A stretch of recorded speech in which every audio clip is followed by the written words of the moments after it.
బిళ్ళల పులుసుకి మనకు ముఖ్యంగా కావాల్సింది ఏంటంటే శనగపిండి, బియ్యపిండి. శనగపిండి అరకప్పు తీసుకోవాలి. ఈ బియ్యపిండి ఏమో పావు కప్పు తీసుకోవాలి. అవి రెడీగా పెట్టుకోవాలన్నమాట. ఇంకో ప్లేట్ ఉంది అక్కడ పట్టరా. అసలు ఈ బిళ్ళల పులుసు ఏంటి బాబాయ్? బిళ్ళల పులుసు అంటే ఏం లేదురా, ఇప్పుడు ఇంట్లో ఏ కూరగాయలు లేవనుకో, సడన్ గా వంట చేసుకోవాలి. అలాంటప్పుడు ఏం చేసుకోవాలంటే చక్కగా ఇంట్లో ఉన్న వాటిని పెట్టే ఈ బిళ్ళల పులుసు తయారు చేసుకోవచ్చు అనమాట. అర్థమైందా? ప్యాన్ పెట్టబ్బా,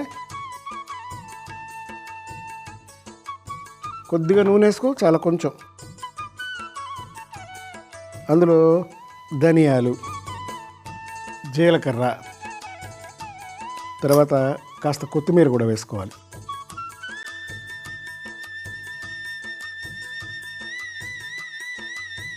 కాస్త నీళ్లు పోయాలి.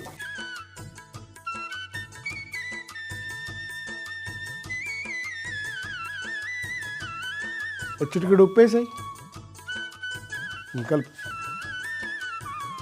ఇప్పుడు దాంట్లో ఏం చేస్తామంటే ముందు బియ్యం పిండేసాయి,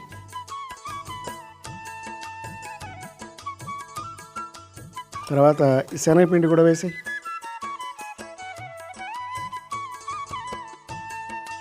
పొయ్యి ఆపేసి చెప్తా. ఇప్పుడు కలబెట్టు.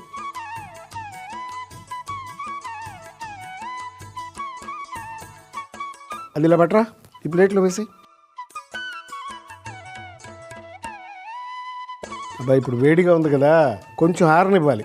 ఆరిన తర్వాత ఆ పిండి మెత్తగా పిసుకున్నాక, ఆ పిండి రెడీ అయినాక అప్పుడు దాంతో బిళ్ళలు చేసుకోవాలన్నమాట. చల్లగా అయిపోయింది, చక్కగా ముద్ద చేసేదాన్ని.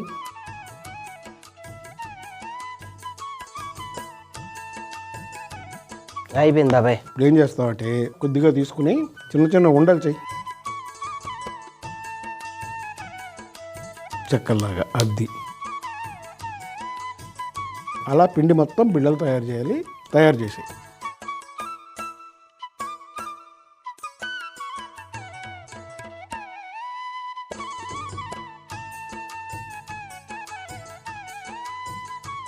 బిళ్ళలు రెడీ అయిపోయినాయి కదా. ఇప్పుడు ఏం చేస్తామంటే ఇదిగో ఆ పెద్ద గిన్నె, చిన్న గిన్నె తీసుకొచ్చి పెట్టు. నూనె వేయాలి. నూనె నేనా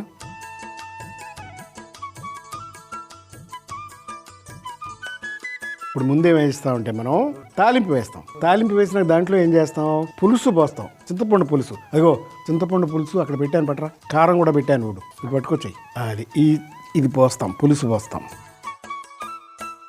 పులుసు పోసిన తర్వాత బిళ్ళలు దాంట్లో వేస్తాం. అప్పుడు బిళ్ళల పులుసు రెడీ అవుతుందన్నమాట. ఇప్పుడు ముందుగా చేయాల్సింది ఏంటంటే తాలింపు వేసుకోవాలి. తాలింపుకి ఏం చేయాలి, ఫస్ట్ మొదటగా ఇందులో మెంతులు వేయాలి, ఆ తరువాత ఆవాలు, కరివేపాకు, ఇప్పుడు తరిగి పెట్టుకున్న ఉల్లిపాయ. చక్కగా వేగేదాకా దాన్ని వేపుతూ ఉండు. కొద్దిగా ఉప్పు అయినా,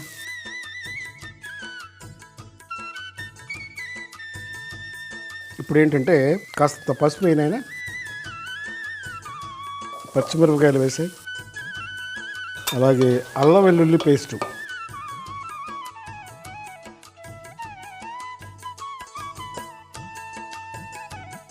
ఇప్పుడు బాగానే వేగింది.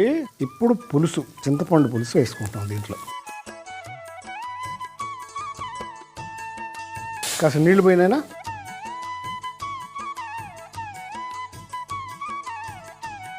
ఇందులోనే కాస్త కారం వేసుకోవాలి.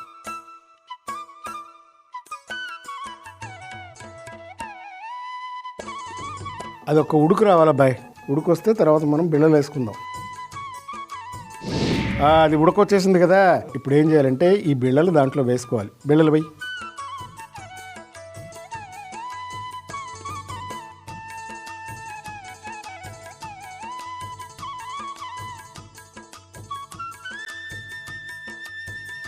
బాబాయ్ మరి ఇవి ఉడకకుండానే ఇందులో వేసాము, మరి పులుసులో ఏం కలిసిపోదా? ఎందుకంటే కాస్త వేడి నీళ్ళు పెట్టి మనం బిళ్ళలు చేసుకున్నాం కదా. అవును. పైగా ఈ పులుసులో వేసిన తర్వాత పులుసుతో అది ఉడికిపోతుంది అన్నమాట. ఉడికింది బాబు. దాంట్లో కొంచెం కొబ్బరి పొడి, కాస్త కొత్తిమీర కూడా వేసాయి. అదేంటి బిళ్ళల పులుసు తీ, దాంట్లోకి తీ.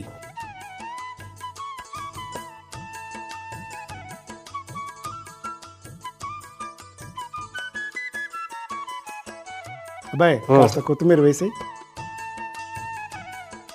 బిళ్ళల పులుసు ఎలా తయారు చేయాలంటే ప్యాన్ పెట్టుకొని అందులో నూనె వేసి ధనియాలు జీలకర్ర కొత్తిమీర వేసి వేయించి వేడి చేసుకోవాలి. ఆ తర్వాత అందులో నీళ్లు ఉప్పు బియ్యపిండి శనగపిండి వేసి బాగా కలిపి ప్లేట్లో తీసి చల్లారాక ఒక ముద్దలాగా చేసుకొని చిన్న చిన్న ఉండలా చేసి బిళ్ళలాగా చేసుకొని పక్కన పెట్టుకోవాలి. ఆ తర్వాత గిన్నె పెట్టి అందులో నూనె వేసి మెంతులు ఆవాలు కరివేపాకు ఉల్లిపాయలు ఉప్పు పసుపు పచ్చిమిరపకాయలు అల్లం వెల్లుల్లి ముద్ద చింతపండు పులుసు నీళ్లు కారం వేసి ఒక ఉడుకు రానివ్వాలి. ఆ తర్వాత అందులో బిళ్ళలు వేసి ఉడికించుకోవాలి. చివరిగా కొబ్బరి తురుము కొత్తిమీర చల్లుకుంటే బిళ్ళల పులుసు రెడీ.